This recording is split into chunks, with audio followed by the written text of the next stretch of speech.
Hi, welcome back. So we're going to cover Chapter 8 on social cognition and aging. So we're going to cover briefly what stereotypes are. Stereotypes are a special kind of social knowledge structure or social belief that represents organized prior knowledge about a group of people that affects how we interpret new information. Young and older adults hold similar stereotypes about aging, and older adults in general have a more positive view of aging in comparison to younger adults. There is an age-based double standard that operates when people judge other older adults' failures in memory, and in this case, younger adults judge older adults who tend to be forgetful more harshly than older adults do. However, younger adults also make positive judgments about older adults being more responsible despite such memory failures. Stereotype embodiment theory suggests that stereotypes, which includes those related to aging, become integrated into an individual's self-perception as they are absorbed from the surrounding culture. There are four components. One is stereotypes become internalized across the lifespan. They can operate unconsciously. They gain salience by becoming self-relevant. And lastly, they utilize multiple cognitive pathways. And this process operates in two ways. One, top-down from the culture and society to the individual, and also over time, which is from childhood to old age. So implicit stereotypes are automatic and often unconscious beliefs or associations we have about a particular group of people. And these stereotypes are formed through cultural influences. They can also be influenced through the media and personal experiences. And they can influence how we perceive and interact with other people without being aware of it. And so implicit stereotypes are automatically activated negative labeling about aging that is guiding behavior beyond our awareness. And research using the implicit association test found support that all individuals had implicit age attitudes that strongly favored the young over the old. They also found that imagining contact with people that are different or that have stereotypes did show significantly reduced bias, and that stereotypes can be changed. And so this means that we can reduce our implicit stereotypes about our particular group by increasing our level of contact with that group. Stereotype threat is an evoked fear of being judged in accordance with a negative stereotype about a group to which you belong. And research has shown that negative stereotypes in older adults can negatively influence their performance. And this could partially account for why older adults perform more poorly than younger adults on cognitive tests. Research indicates that what you believe is true about aging has very important positive or negative consequences.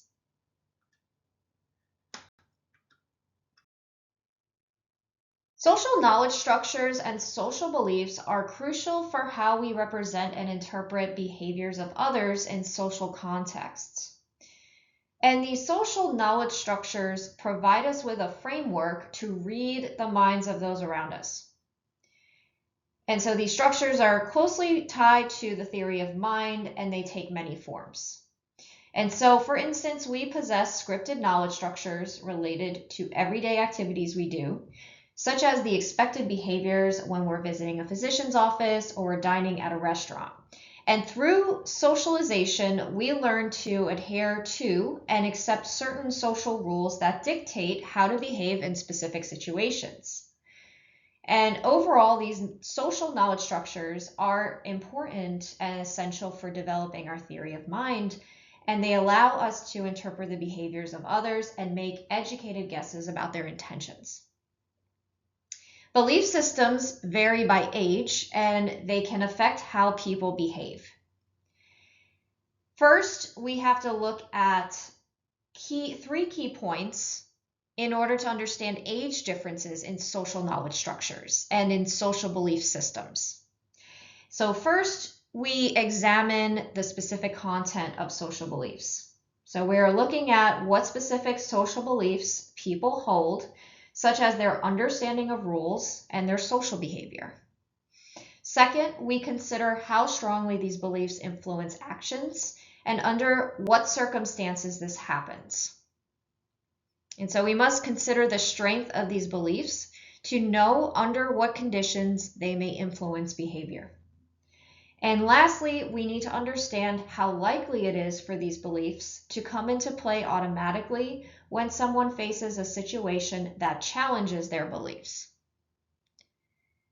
And so, in other words, we need to know the likelihood that these beliefs are being violated or questioned. Social cognitive researchers note that people have different strengths in their understanding of social rules, beliefs, and attitudes related to specific situations. These understandings can be both mental and emotional. When we face a particular situation, our beliefs usually trigger emotional reactions and goals connected to that situation, which then influence our social judgments. These judgments involve our ability to understand what others are thinking and feeling, known as the theory of mind and empathy. Theory of mind helps us figure out if someone is being honest, manipulative, or friendly, while empathy allows us to emotionally connect with others and feel what they feel. Both are important when making judgments about others, especially regarding their morals and ethics. So for example, consider the rule that a person should never live with a romantic partner before marriage. If you grew up believing this, you might judge someone negatively if they break that rule. If you heard, for example, that one partner pressured the other to move in together before marriage, you might blame one partner for their breakup because that partner pushed the other partner into doing it. So research has shown that different age groups do have varying views on social rules, and especially related to marriage. So the belief that marriage is more important than a career tends to increase with age. And the oldest generation often has different beliefs about what is appropriate compared to younger adults. And this can lead to disagreements about what is correct behavior, potentially causing conflicts in relationships. And so overall, the way that we use social rules to make judgments is complex, and it's influenced by generational differences and life experiences. Self-perception of aging is how individuals view their own age and the process of getting older. Researchers have been interested in this topic for many years because how we see ourselves can significantly impact how well we age. Positive self-perceptions are linked to better outcomes, such as improved well-being, better health, and even a longer life. There are two main theories that explain how self-perception influences our aging. So one is the labeling theory, which suggests that when confronted with an age-related stereotype, older adults are more likely to integrate this into their self-perception. And so when older adults encounter these stereotypes, they are more likely to adopt these views as part of their self-image. And research supports this idea, showing that stereotypes can affect how we form impressions of ourselves. And so the social stereotypes that we hold about aging can influence what we believe about ourselves. The next is resilience theory. So in contrast, this theory posits that when older adults face negative stereotypes, they tend to reject those views and adopt a more positive self-image instead. People generally want to distance themselves from negative stereotypes. And studies indicate that older adults often try to separate themselves from their age group when faced with negative stereotypes. So I'll briefly go over the personal social processing goals. Social processing goals are important because they help guide our lives. And these goals reflect our motivations and how we see our changing surroundings. And so as we age, our goals shift to meet our needs. So for example, young adults often focus on achievements such as getting a degree, while middle-aged and older adults seek a balance between independence, but also sharing their lives with others, such as family or friends. The concept of selective optimization with compensation suggests that we adapt our personal goals based on our assessment of the resources available to achieve them. We choose our goals that are realistic for us and achievable that are based on our interests and our physical and mental strengths and limitations. As we age, our limitations become more noticeable and prompt us to reassess our goals. Research indicates that older adults increasingly focus on physical health and emotional well-being. And this change means that younger, middle-aged, and older adults may see the same goals differently. And so getting older causes a shift in priorities. And so that's where we reevaluate our interests, strengths, and our limitations. There was a study that looked at how younger and older adults managed a dual task situation where they had to memorize words while they were walking through an obstacle course. And the study showed that while older adults struggled more with memory than balance, they chose to prioritize their physical safety. And they opted for strategies to help with their walking, such as holding onto a handrail rather than improving their memory, even if this choice meant performing worse on the memory task. And this shows that as people age, their goals may shift in ways that can be beneficial or limiting depending on their perspective. In research settings, younger adults usually aim for the best performance on cognitive tasks. Older adults tend to focus on maintaining steady performance using their current resources instead of trying new risky strategies. And so although older adults may not push as hard to improve their cognitive abilities, their strategies help them maintain independence and often prioritize their physical health and safety. And so this helps older adults optimize their performance in areas that they value the most. So as we age, emotional goals become more important to us, and this idea suggests that how we see time, whether we feel it's limited or abundant, can affect how we prioritize our emotional and knowledge-seeking goals. And since older adults may feel they have less time left in life, they are often more focused on emotional goals and aspects of life that relate to their feelings. And this focus on emotions can affect how older adults process social information. Research shows that they tend to avoid negative information and concentrate more on positive aspects when making decisions or recalling events. And this is a phenomenon known as the positivity effect. For instance, older adults are better at remembering positive images compared to negative ones, while younger adults remember both types equally well. When looking at what captures their attention, older adults pay less attention to negative stimuli than younger adults do. They also tend to recall more positive memories from their own lives and focus on the good aspects of their decisions rather than the bad ones. And there is strong neuroscience research supporting the positivity effect in older adults. Emotional goals seem to help older adults by creating a supportive environment for their thinking. However, it's also important to recognize that emotions can sometimes make it harder to process information. So for example, dealing with highly emotional situations like traumatic memories, it can require a lot of mental control, which can make it more difficult for older adults to remember and process information effectively.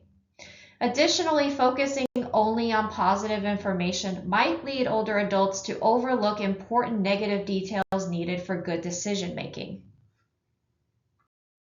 The strength and vulnerability integration model suggests that as we age, our bodies become more vulnerable and make it harder to manage strong emotions. When older adults feel a lot of distress, their usual ability to regulate their emotions is weakened or even turned upside down. And as a result, they often suffer more from prolonged negative emotions. And this can lead them to prioritize positive experiences and emotions instead. And so this model helps clarify why some older adults report high levels of well-being while others fit the stereotype of being grumpy. And the key factor lies in how they process their emotional experiences over time. Another type of motivational goal that affects our thinking is our cognitive style, which is how we approach solving problems. So for example, people who have a strong need for closure prefer order and predictability. And so they like to have quick, clear answers, and they tend to feel uneasy with uncertainty.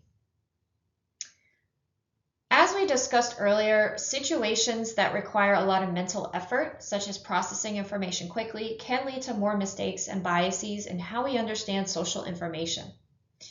However, cognitive style itself can also contribute to these biases. So for instance, people with a high need for closure may make biased judgments, as research shows this need is linked to stereotyping and quick biased assessments. It is also possible that both cognitive resources and motivational factors change with age and influence social judgments together. Researchers suggest that as we age, declines in cognitive resources like working memory might increase the need for closure, leading to biases in how older adults process social information. Personal control refers to how much you believe your actions affect your performance in a situation. If you have a high sense of personal control, you feel that your success depends on what you do and the choices you make. On the other hand, if you have a low sense of personal control, you think that your performance is influenced more by outside factors than by your own actions. Most people agree that personal control is pretty complex and has different aspects. There is some research that shows that personal control plays a role in a person's physical health, their memory, intelligence, mental health, and their adjustment to and survival in different care settings. Your sense of control can vary depending on the area that you're looking at. So if you're looking at health or intelligence, it can be different. So for example, there was a classic study done by Leitchman and colleagues, and they found that people's beliefs about their control over health didn't change much until they reached their mid-70s. And at that point, many older adults started to feel less in control of their health, which makes sense since they often face increasing health challenges. This change in personal control can actually be a realistic and helpful response. On the other hand, there was another study done in 2016 that showed that believing too strongly in your personal control can actually be harmful. So for instance, feeling invincible despite health issues can lead people to avoid seeking medical help when they really need it. This is also true for anyone in a school setting where beliefs about control can significantly impact your success or failure. There are two main views of personal control that are related to cognitive abilities. One is a fixed mindset and the other is a growth mindset. A fixed mindset means you believe your intelligence and abilities are set and they can't change. So if you're not good at something, you think you'll never improve. In contrast, a growth mindset means you believe that with practice and effort, you can develop your abilities, which gives you more control over your performance.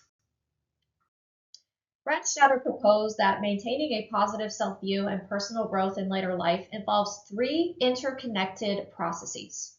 The first one is using assimilative activities. Individuals engage in activities that help prevent or reduce losses in areas important to their self-esteem and identity. So for example, someone might use memory aids if having a strong memory is key to their self-image. The second is accommodations. People adjust their goals and expectations to lessen the impact of negative self-assessments. So for example, if someone notices it takes them longer to walk a mile at a brisk pace, they might adjust their target time to reduce feelings of failure. And so this involves readjusting one's goals and aspirations. And lastly, immunizing mechanisms. And this is where individuals use strategies to counteract the effects of evidence that contradicts their self-image. So for example, if someone finds that their memory has declined, they might look for other explanations for this or simply deny that it's true.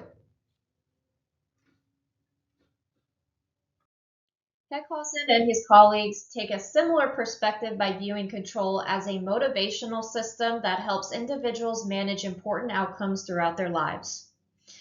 They define control-related strategies as either primary control or secondary control.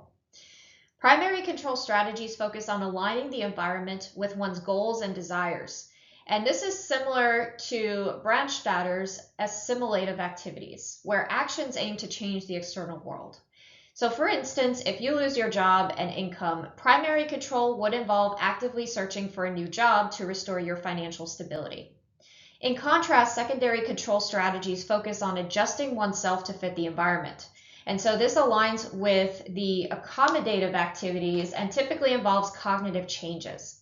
So for example, you might reassess your situation and conclude that you didn't actually enjoy that particular job.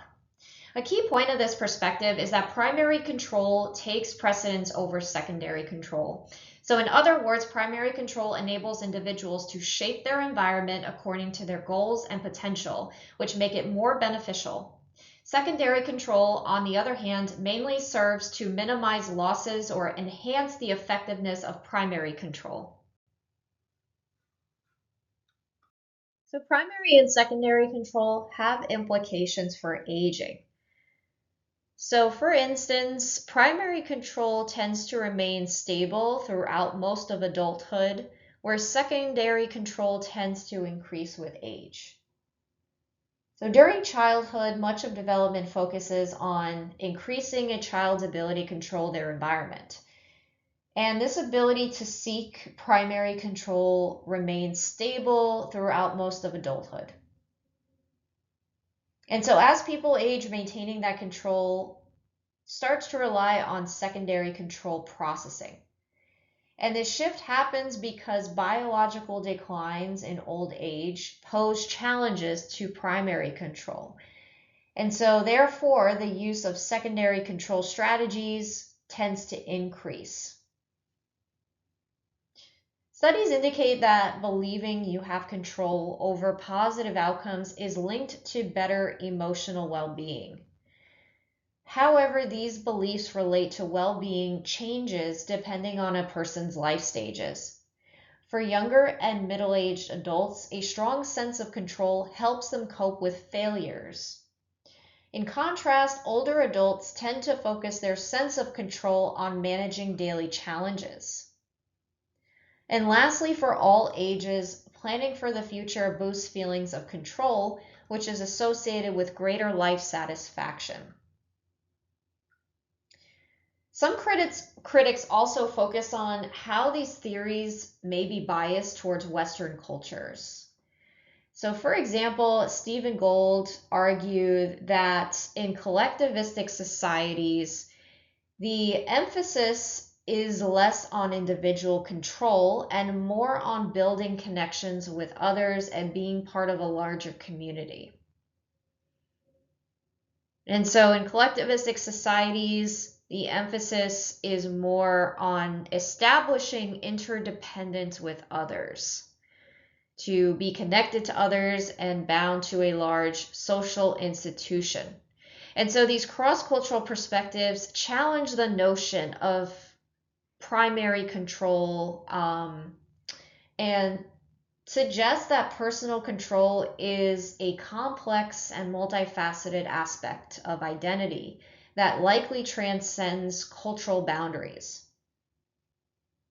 And so therefore, rather than finding general age-related trends, changes in personal control may depend on individual experiences in different areas and can vary widely across those areas.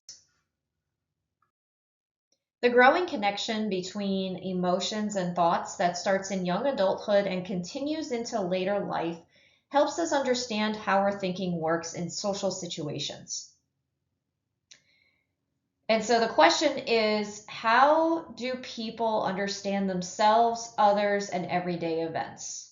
One aspect of that is our emotional intelligence. And emotional intelligence is the ability to recognize emotions in ourselves and others, and to differentiate between these emotions accurately and to use this understanding to guide our thoughts and actions.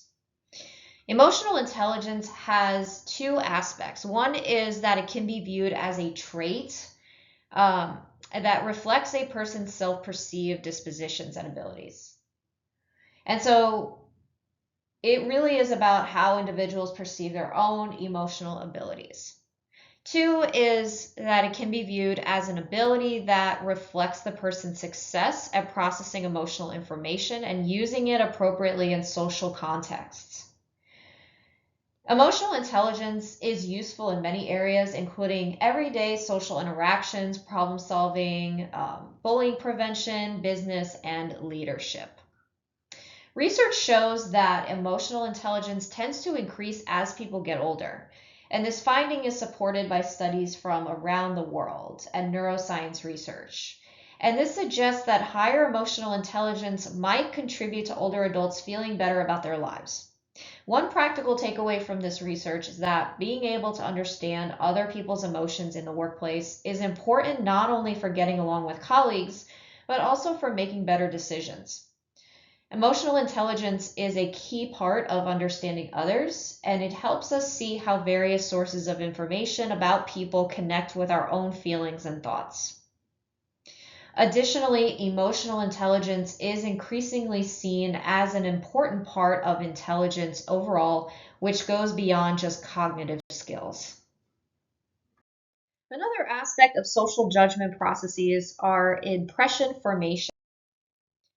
When we meet someone new or find ourselves in an unfamiliar situation, we often make quick judgments about the situation or about someone else without realizing how we're doing it. And we rely on our past experiences stored in our memory to help us navigate these new encounters. And so, our social knowledge is when we are faced with new situations, we are drawing on our previous experiences stored in memory. Our social knowledge structures must be available and accessible to guide our behavior. And so we use our personal theories about personality, such as our beliefs about how people generally behave, to form impressions. So, for instance, if you expect a supervisor to act professionally and then they show up in shorts and a torn t shirt while they are sharing wild party stories, this might clash with our expectations and affect how we view them. Research shows that our beliefs about personality influence how we judge others. However, just because we have social information stored in memory doesn't mean it's always easy to recall. The ease of accessing this information impacts how it guides our judgments and actions. Several factors influence how accessible our memories are. So, for example, if someone has a lot of past experience with aggressive people, they will find it easy to retrieve and apply the idea of aggressive when assessing someone's behavior. They might judge someone as aggressive by interpreting their actions through the lens of their previous experiences with aggression, such as bullying or competitiveness. Age differences and how easily we can access social knowledge affect how we judge others as we grow older. Older adults tend to rely more on readily available information, like the first impressions they have of someone. Second, how accessible this knowledge can be varies based on how much people focus on figuring out where that information came from. Social cognitive researchers have used information processing models to explain how we make social judgments. A well-known model by Gilbert and Malone suggests that our ability to make fair judgments depends on the mental effort that's required. So the ability to make unbiased social judgments depends on the cognitive demand that's accompanying those judgments. And we often make quick first impressions, but sometimes we reconsider them based on new information. And this reevaluation can be mentally taxing. And if we're preoccupied with other thoughts, we might not have enough mental resources left to adjust our initial judgments. Research by Blanchard, Fields, and colleagues also shows that older adults are more likely to stick to their initial judgments, such as why negative events happen compared to younger adults. And they often don't take other factors into account when they're revising their opinions. Whereas younger individuals are more flexible in their thinking. Since older adults usually have fewer cognitive resources available, this decline can affect how they process social information. When forming impressions, they may struggle to integrate new details that come after their initial judgments. Evaluating the source of information and focusing on what they believe to be true also requires mental effort. Another process by which we make social judgments includes causal attributions. And this is based on the attribution theory. And it's a theory that assumes that we try to explain why people behave the way they do, and we try to come up with attributions that may have caused the behavior. And there are two main types. One is dispositional attributions, and the other is situational attributions. A dispositional attribution suggests that the cause of behavior comes from within the person. And so, for example, if a person says that person A is an anxious person, they are making a dispositional attribution to explain why someone might be nervous or shaky. Another one is, let's say we are driving on the highway and someone cuts us off. We might make a dispositional attribution that that person's a jerk or they are inconsiderate, an inconsiderate person. A situational attribution, on the other hand, are behavioral explanations that reside outside the person. And so we are attributing the person's behavior to external factors rather than internal factors. So, for example, if someone cuts us off, we may attribute that person's behavior to the person perhaps being late for an appointment or being stressed or having to get to work. And so we are assuming that their behavior is coming from external factors. One area of research on attributions in aging looks at how people judge older adults, especially regarding their abilities like memory. In these cases, attributions for older adults' successes and failures are compared to those of younger adults.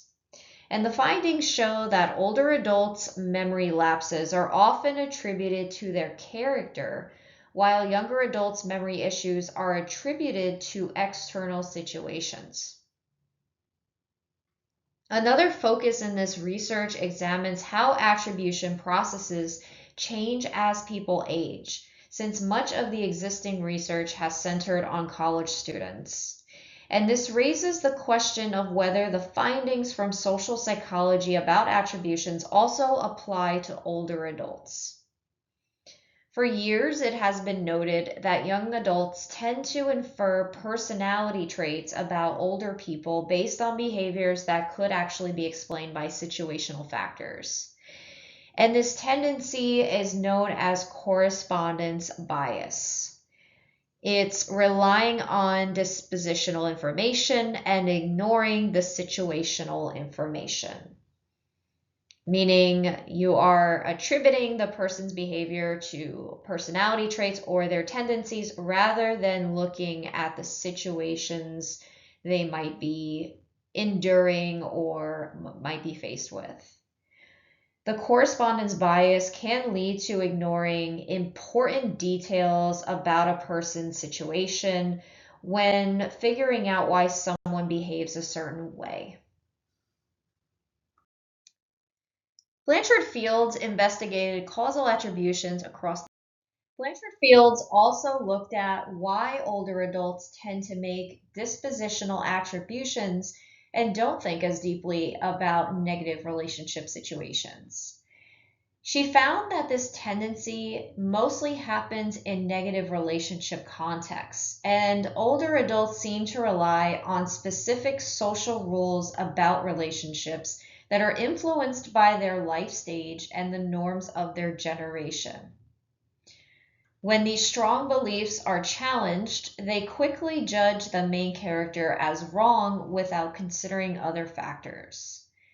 The key question is whether these biases come from deeply held beliefs affecting their judgments, or if older adults simply aren't analyzing the situation thoroughly enough. And this lack of analysis might stem from their limited cognitive resources, which makes it harder for them to process all of the details. So earlier we wondered if the processing resource hypothesis was the best explanation for biases in social judgment. This is especially relevant in Blanchard field studies where the dispositional bias appeared in older adults only in negative relationship contexts.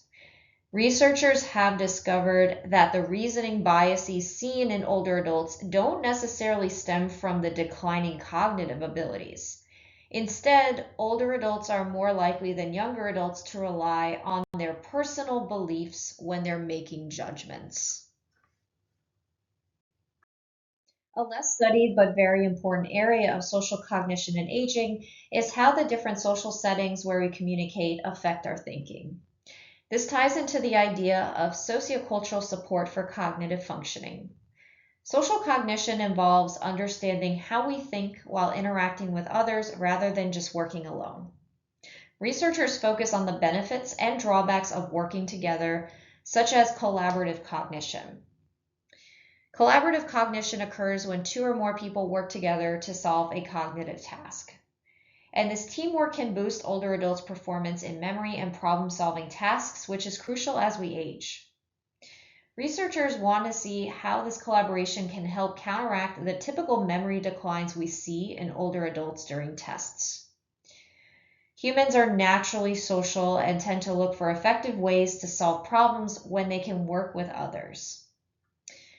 Evidence shows that older adults perform better in remembering stories and solving problems when they collaborate compared to when they work alone. Their memory and performance improve not just in face-to-face settings, but also with technology-assisted collaboration.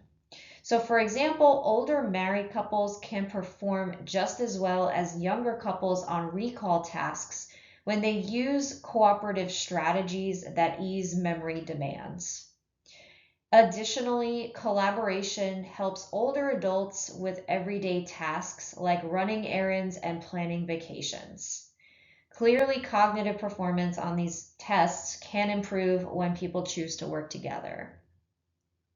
Another interesting aspect is that older adults tend to prefer collaborating on cognitive tasks when they feel their own abilities are lacking, but they might choose to work alone when they feel confident in their skills.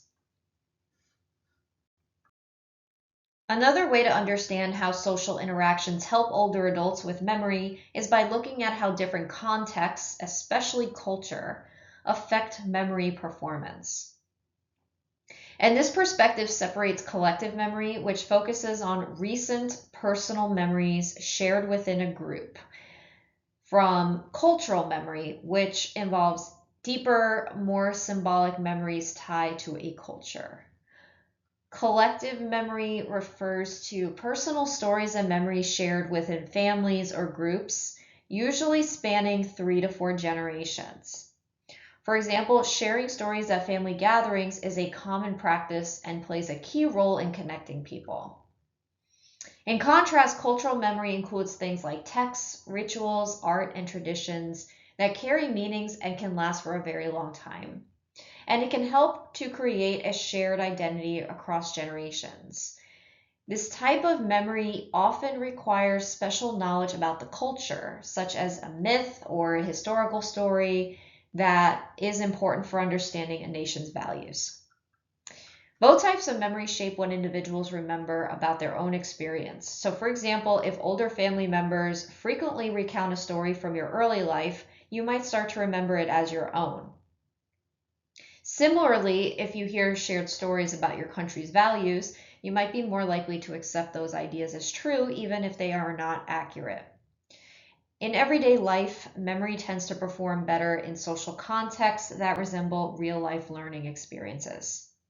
Factors like prior knowledge and practicing memories together play a role.